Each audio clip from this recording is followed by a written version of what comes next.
This is segment 3. This is our talk shop part of the show where we take questions from our studio audience and they send them in and we answer the questions.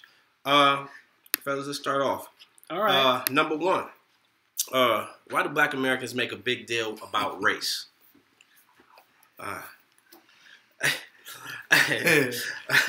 Brother Abdul.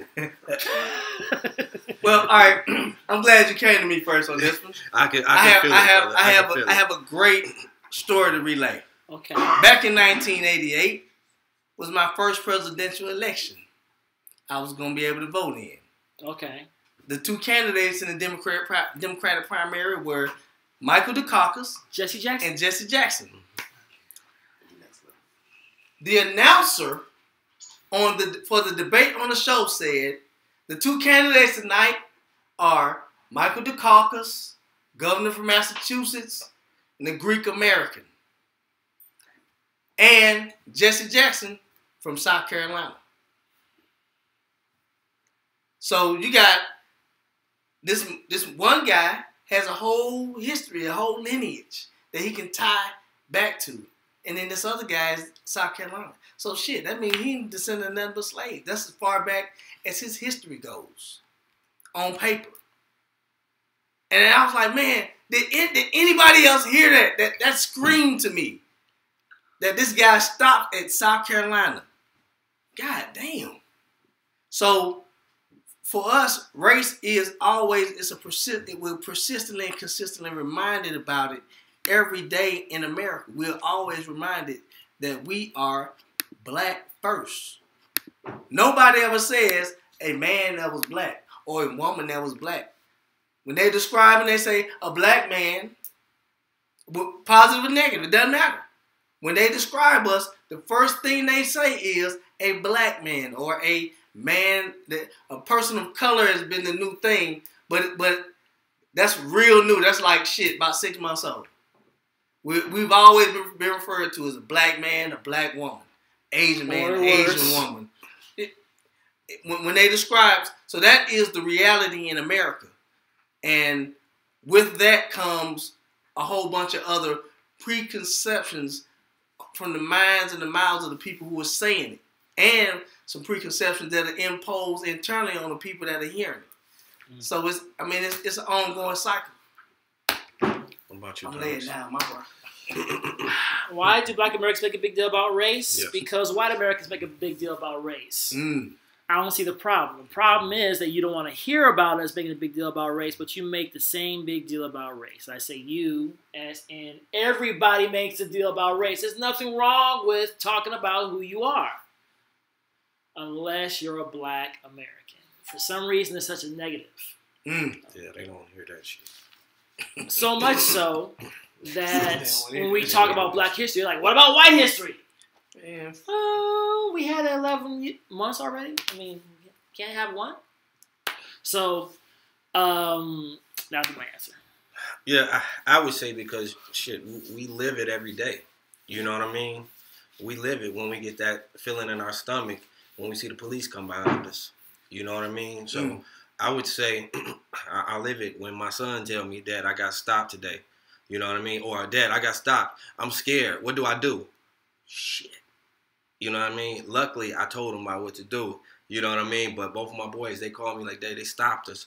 I don't know what to do. I'm scared. Like, shit. You know, I'm thinking, do I go up there? You know what I mean? But then they arrest my ass too. Yeah. So I was on my way up there though. But I turned around. It was like, all right, let me, you know what I mean? Yeah. Let me take my ass back home. And, What are you gonna do? I don't know. You gonna I don't know. pull out the My cops?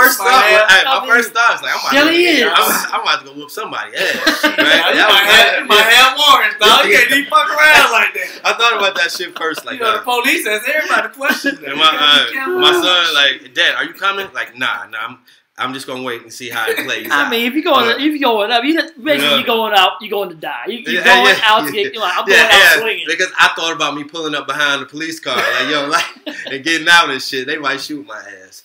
But you know, the thing is, you know, like I'm their father. You a goddamn lie. Put your hands on the car.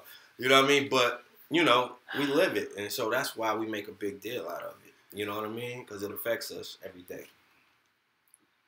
All right. Let's go. All right. We want to move on.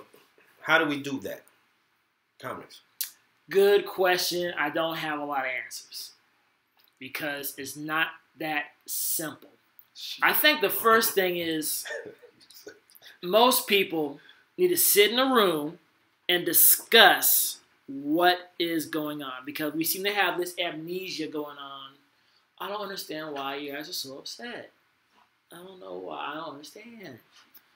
I think that's the first step.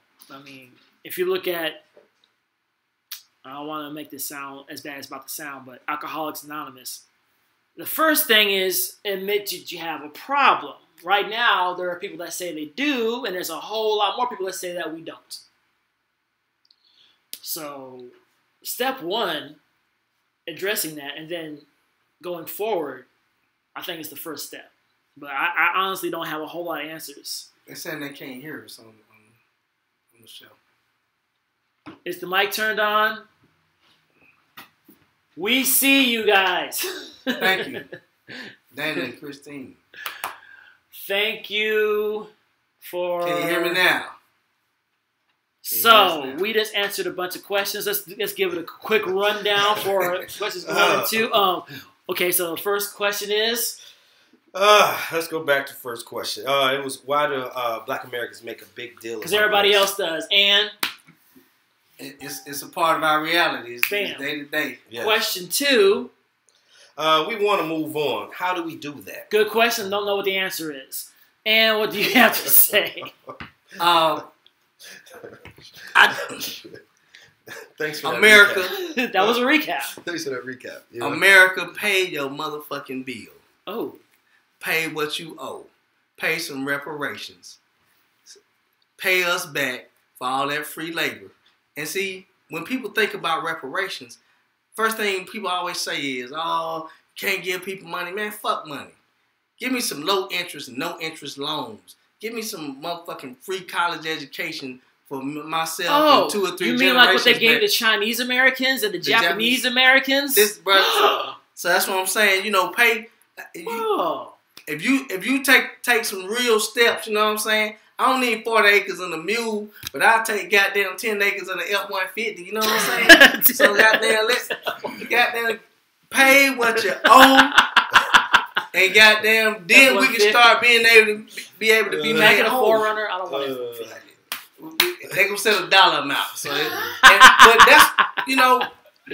that's really it, man. When I look at these shows on HGTV and I see this white couple and they're fucking 27 years old and Billy is a goddamn security guard and Millie is a stay-at-home mom and their budget for their first home is $500,000. I'm like, what the fuck? Where the fuck they get that money from? Inheritance. So I'm like, damn, $500,000 for your first house? Shit!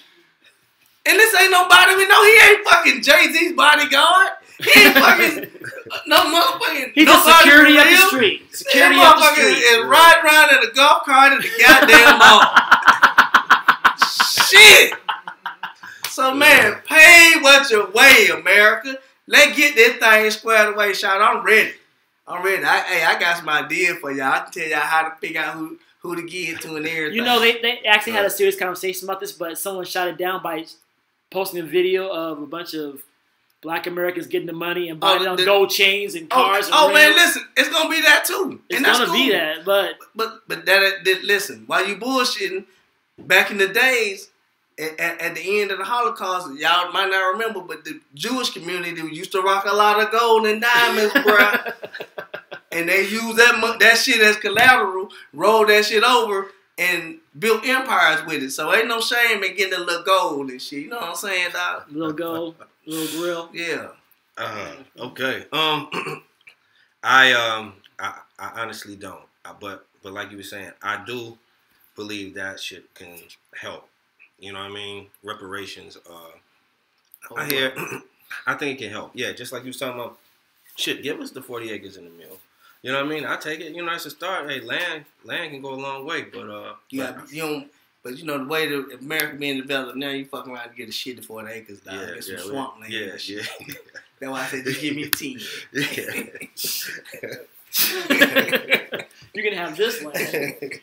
I hear that. All right. Let's go. What do we tell our children about race? Ronnie, I know you have something. These are not easy questions. No, they are easy, man. But my response, I had to, The answers. I had to use my outside voice. Brother Abdul. So, in my kids, and I have grown kids, and now I have a preteen and a preteen. What's a preteen?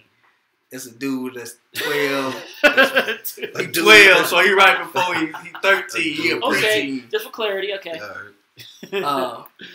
And to be honest, I never taught my kids anything about race.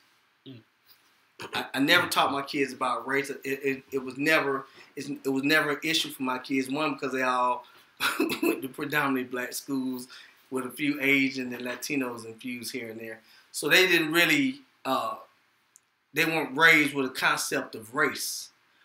And I'll give y'all a quick story. So for spring break one year, we went down to Orlando, and, we took our kids, and, Orlando, Disney World, some melting pot, all kind of kids. So we had the resort, and all the kids have their play area. And there was the group of kids had all huddled together, and there was a whole group, mixed race of kids.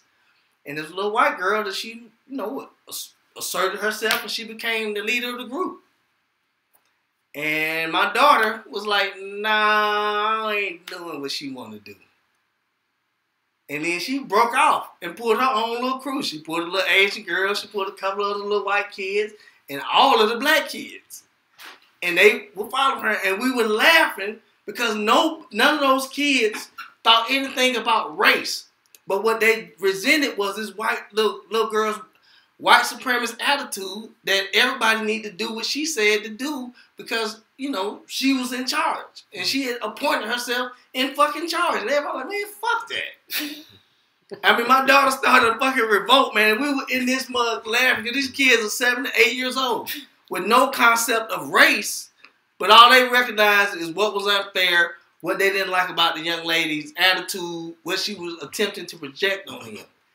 And so I didn't teach my kids anything about race until they got older and more emotionally mature enough to be able to understand the thing. Because once you introduce it, then there are elements of anger and frustration and helplessness that become a part of the picture. Then you got to learn how to, massage and deal with that. So, okay. What about you, comments? Treat everyone like you want to be treated. I know that sounds simple, an oversimplification of a very serious situation, but it's the truth. And then also teach them that not everybody's going to do the same. So you prepare them to some degree about what can happen, but you don't scare them, because that's the one thing I didn't do with my kids. I didn't give them the talk about police. I'm like, I'm not doing that because it doesn't matter, because they're going to do whatever. Police going to do what they want to do. You make sure you are doing what you're supposed to do. You do that and pray. You can teach them to survive the encounter. That's the best they're going to be able to do. That's right. Survive the encounter. Know your rights. They may or may not help you. Nah, just survive the encounter. But yeah, treat everybody. I mean, even though they may not treat you right, treat them well, because there's going to come a time where the tables are going to be turned. It always happens. And so they will be in better position to deal with that situation when it does. So, and at the end, goodwill begets more goodwill. And I've had some people who were in my life who were staunch racist folks that today, pretty good people because of the way I treated them. Now, I didn't let them get away with some bullshit, but at the same time, I didn't go psycho or revenge plot on them. Because I didn't have to. Because I knew my worth, my value, even though they didn't. Teach your kids that too. Regardless of what other people say, you have a high value and a high worth. You're highly valuable to me and to the people around you, even if they don't know it. Yeah. No doubt. Well, I mean, me myself, I just teach my kids about my own experiences of what I've been through in life. Fortunately, they didn't have to grow up where I grew up. You know, they in the suburbs, so they the burbs. Yeah, they in the burbs. So you got like a big house or something. You really need to teach them about racism. Nothing like that. Their big issue is, can they get the next Madden game? Yeah, they and do they have the next Jordan? Hey, they don't have to worry about what I went through. You know what I mean? So the only thing I can do is I educate them about it, because my kids, all of their friends it's multicultural. All of their friends are different races, so they don't understand what, they grew up with a black president. You know what I mean? So they see the world a little different than I seen it. So only thing I can do is just inform them and let them know, teach them about their history and let them know who they are, So that's about it, man. That's about it. So. All right, and with that, that's our show for today. We want to thank our new YouTube audience for joining us. And our current Facebook audience, we are, as you know, on now 2 channels. That's how much we have already involved in 17 episodes. Today was our 17th episode. And we have our next series coming out, which is called Sex and Relationships. We're about to get dirty on this one. So our first episode is called, what is the first episode called? I think it's What Men Think About Women. That's our first episode. We're going to tell it like it is. And we're probably going to take some heat. That's okay, though, because this is a talk show. It's about talking, being honest with some situations, and then how to deal with them. Thank you for coming. Thank you for watching. As you know, Kings for Queens is a show of men geared towards and for the benefit of women. Our show is a little different today. We figured we wanted to promote a little Black history because this is Black History Month. Make sure you read your books, learn your history. Come back next week, 7 p.m. Sunday for Kings for Queens. I am Comic Strategy. This is JS. This is the last time until next year. We see Brother Abdul. Rodney King will be back next week. Brother Abdul, run me my money, America. That's my last name. Brother Abdul Reparations. Run me my money. Thank you for watching. Kings for Queens. 10 niggas in the F-150. F-4, what is it? Yeah, F-150. I'll say it to you on the camera. I'm good. I need a truck.